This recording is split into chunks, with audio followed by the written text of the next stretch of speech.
안녕하세요. 세계사 강의하고 있는 박세훈입니다. 지금부터 수능 세계사 주요 내용을 음성으로 전달해 드리려고 합니다. 너무 높지 않은 텐션으로 읽어 드릴 테니까 편하게 들어보시면서 이 개념들을 소리로도 각인시켜 보시고 또 잘 때도 들어보시면서 마지막까지 모든 개념을 숙지하고자 노력해 보십시오. 배속을 빠르게 해서 반복을 노려보셔도 좋습니다. 읽어드리는 원고는요, 수능 대비 수능 개념 올인원 교재입니다. 그럼 첫 번째 강부터 읽어드리겠습니다. 오늘 강의는 인류의 출현과 문명의 발생입니다. 인류의 출현과 문명의 발생은 당당하게 매년 수능 세계사 1번 문제에 자리 잡고 있는 주전 멤버입니다. 하지만 크게 어렵지 않고 스토리보단 키워드를 중심으로 어떤 문명인지 찾아낼 수만 있으면 되는 기초적인 파트입니다. 선사문화 발달 파트는 거의 출제된 적이 없기 때문에 주요 유물과 유적 정도만 사진 자료와 함께 볼 겁니다. 본격적인 출제 파트는 문명의 발생, 그 중에서도 메소포타미아와 이집트 문명이 압도적으로 많이 나오고 있습니다. 그 외 인도와 중국도 충분히 나올 가능성이 있습니다. 지중해 연안의 경우 내용 정리를 가볍게 하면서 혹시 모를 출제에 대비합니다. 인류의 진화와 선사시대에서는요, 인류의 진화, 즉 오스트랄로피테쿠스부터 호모사피엔스까지의 내용들이 정리가 되어 있는데요. 각각의 인류에 대한 특징들이 정리가 되어 있습니다. 예컨대 호모 에렉투스 같은 경우 직립한 인간, 불과 언어를 사용을 했다. 그리고 호모사피엔스에 들어가서 현생 인류의 조상이며 예를 들어 크로마뇽인이나 중국의 상동인 등이 있습니다. 특히 이들은 동굴 벽화 등의 수준 높은 예술품을 남겼는데 라스코 동굴 벽화가 굉장히 유명합니다. 이 정도 내용들이 정리가 되어 있는데 이런 것들을 암기를 해가지고 시험 문제로 푸는 것은 아니니까 가볍게 넘어가도록 합니다. 구석기 시대로 들어갑니다. 뗀석기를 사용을 했고 사냥과 어로, 채집 생활을 합니다. 이동을 하는 생활을 했고요. 무리지어서 생활을 했습니다. 이들은 불과 언어를 사용을 할 수 있었습니다. 먹을 것을 찾아서 이동하는 생활을 했기 때문에 동굴이나 숲속, 바위근을 막집 등에서 거주하는 모습을 보였고요. 사냥의 성공이나 풍요와 다산 등을 기원하는 차원에서 동굴 벽화, 그 다음에 조각들 이런 것들을 남겨놓곤 했습니다. 동굴 벽화로 유명한 건 에스파냐에 있는 알타미라 벽화, 프랑스의 라스코 동굴 벽화가 유명하고요. 풍요와 다산을 기원하는 조각품으로는 오스트리아에서 발견된 빌렌도르프의 비너스가 대표적입니다. 신석기 시대, 간석기를 사용을 하고요. 토기를 제작했습니다. 정착생활, 그리고 여러 가지 도구를 활용한 의복을 제작합니다. 움집을 지었고요. 특히 자연환경의 영향을 받는 농경이 생활의 중심이 되면서 신석기인들 사이에 원시적인 형태의 종교의식이 발생합니다.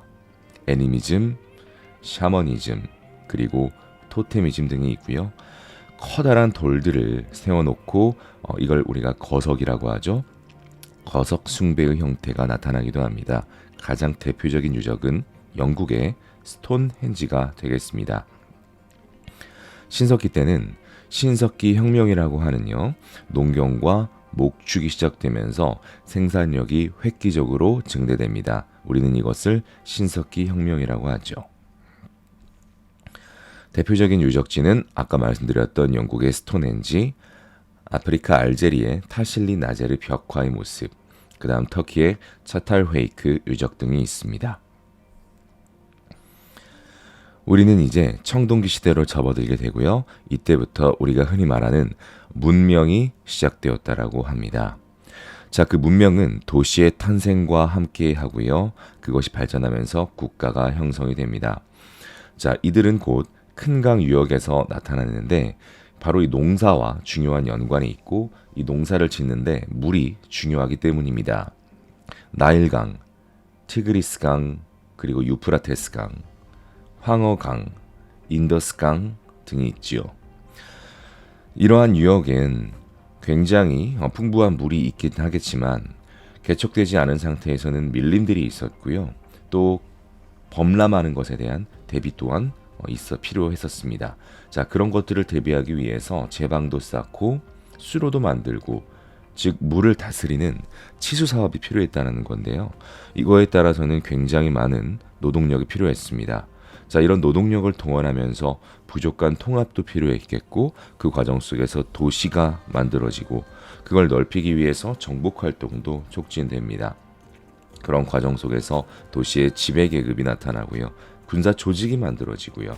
방어하기 위해서 성벽도 만들어지고 신전도 만들어지면서 도시 국가로 발전하게 됩니다. 말 그대로 각지에서 문명이 만들어지는 거죠.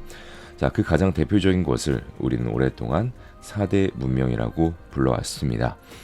자, 여기까지가 어떻게 보면 이 세계사를 수능 세계사로서 시작하는 데 있어서 인트로 정도의 느낌이라고 보시면 될 것 같고요.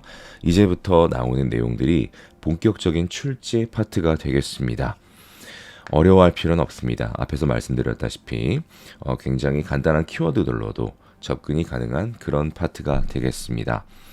자, 4대 문명 다시 한번 말씀드리면 메소포타미아 지역의 티그리스 유프라테스강 유역, 이집트의 나일강 유역, 인도의 인더스강 유역, 중국의 황허강 유역에서 나타납니다. 그 외에 지중해 지역의 에게해 주변, 아메리카 지역의 문명, 이런 곳들도 있는데 역시 내용이 많지는 않습니다. 첫 번째 메소포타미아 문명부터 진행해 봅니다. 위치는 티그리스와 유프라테스강 유역이고요. 메소포타미아 문명 자체가 이 두 강 사이를 뜻하게 됩니다. 지형의 특징은 개방적이고, 이 두 강 유역이 주변의 사막이나 고원의 여러 민족에게 개방되어 있다 보니까 다른 민족과 활발한 교섭도 이루어지지만 잦은 침략을 겪게 됩니다. 그러면서 여러 국가들이 이 지역에서 흥망성쇠를 거듭하게 됩니다. 이런 부분들은 파괴를 수반하기도 하지만 한편으로는 문화의 발전을 촉진시키기도 하죠. 종교적으로는 다신교의 특징을 가지고 있고, 지배자가 신적인 권위를 바탕으로 통치를 하는 신정 정치의 모습이 나타납니다. 다사다난한 그런 흥망성쇠가 거듭되던 지역이다 보니까 신앙의 측면에 있어서도 현세적인 삶을 중요시하고요. 현세적 신앙을 갖게 됩니다. 이 현세적 신앙을 대표하는 게 길가메시 서사시에 드러나 있죠. 길가메시 서사시의 내용은 이 수메르인이 세운 우르크의 왕 길가메시가 신의 노여움을 사서 그를 응징하기 위해 신이 보낸 괴력의 사나이와 친구가 되어서 모험을 찾아 긴 여행길에 오르게 되죠. 괴물과 싸워 죽이는 등 많은 모험을 겪은 끝에 친구가 죽자 이를 몹시 슬퍼하고 불사의 열쇠를 찾아 헤매다가 이에 실패하게 됩니다. 그 과정 중에 길가메시는 우연히 만난 한 여인에게 이야기를 듣게 됩니다. 이야기인즉슨 그에게 인간이 생명을 주관할 수는 없으니 현세의 좋은 음식으로 배를 채우고 춤을 추며 즐길 것을 충고해 준 것이죠. 길가메시에게도 죽음이 다가왔을 때 그는 한 사람의 인간으로서 이를 조용히 받아들이게 되는 이야기입니다. 내세보다 현세의 문제를 중요시하는 메소포타미아인들의 관념을 알 수 있는 고전이 되겠습니다. 메소포타미아의 대표적인 문자는 쇠기 문자가 있고요. 이 쇠기 문자가 점토판에 기록이 되어 있다. 더불어 건축 분야에서는 지구라트가 대표적입니다. 수학과 과학에 있어서 60진법의 기원이 나왔고 태음력을 사용합니다. 또 천체의 운행을 관찰을 하면서 그걸 통해 운명을 점치는 등 점성술이 발달하게 됩니다. 정치적 발전 과정을 살펴보면 이 지역에서 수메르인, 아카드인, 아무르인 등이 활동을 했고요. 여러 도시 국가가 세워지고 문명이 일어난 지역입니다. 특히 이 아무르인들은 바빌로니아 왕국이라는 걸 건설을 했습니다. 바빌로니아 왕국의 전성기를 이끌었던 군주는 그 유명한 함무라비 왕이 되겠고요. 그는 메소포타미아 전역을 통일했으며 수메르의 옛 법을 집대성해서 함무라비 법전이라는 것을 편찬했습니다.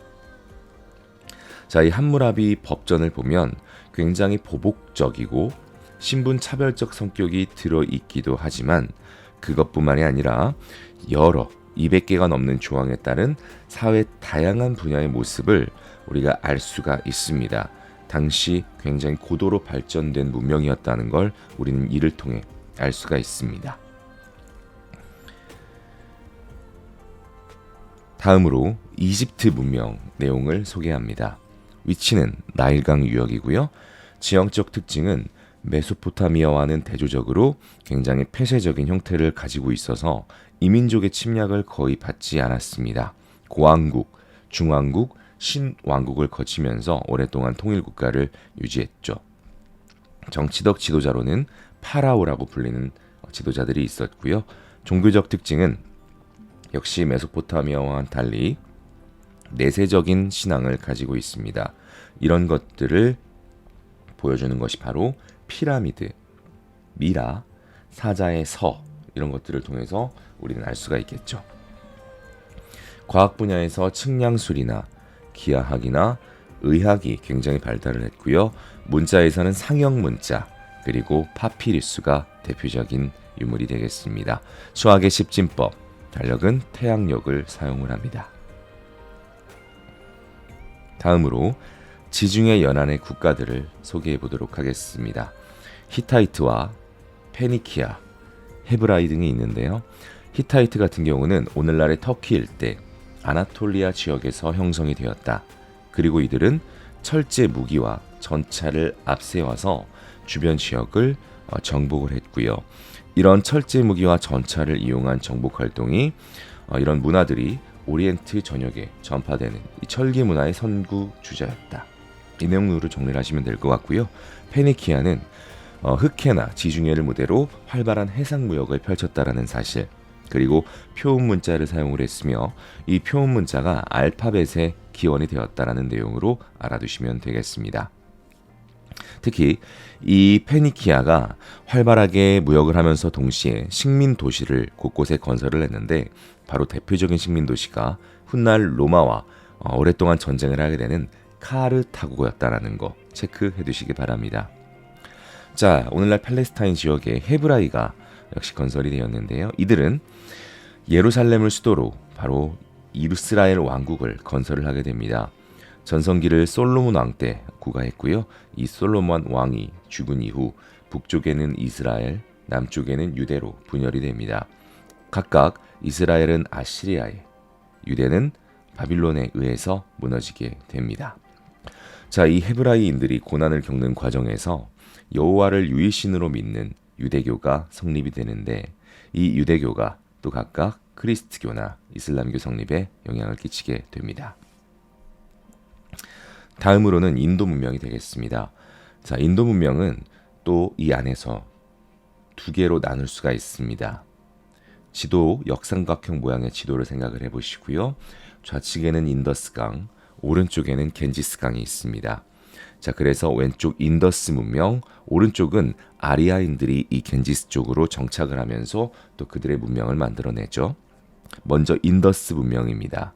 원주민 드라비다인이 건설한 것으로 추정이 되고요.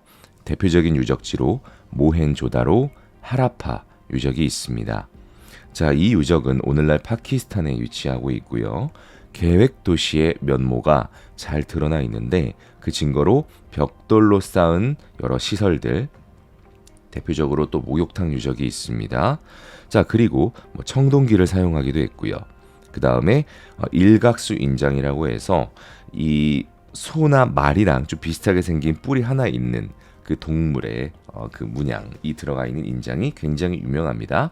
자, 특히 이 일각수 인장은 메소포타미아 지역에서도 발견이 되는 걸 보아서 인더스 문명과 메소포타미아 간에 교역이 있었다는 사실을 알 수도 있습니다.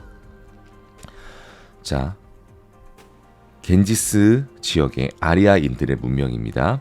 자, 이들은 중앙아시아에서 유목 생활을 하다가 기원전 1500년경 인더스강 유역의 펀자브 지방에 정착을 했다가 기원전 1000년경 겐지스강 유역으로 진출하게 됩니다.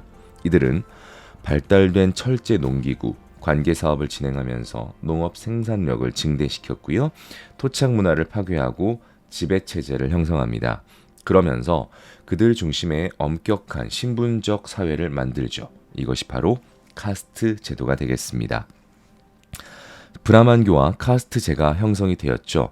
자, 브라만 중심으로 브라만교가 성립이 되는데 자신들의 특권을 유지하기 위해서 여러 자연현상, 태양, 물, 불 이런 것들을 신격화하는 복잡한 종교의식을 발전시킵니다.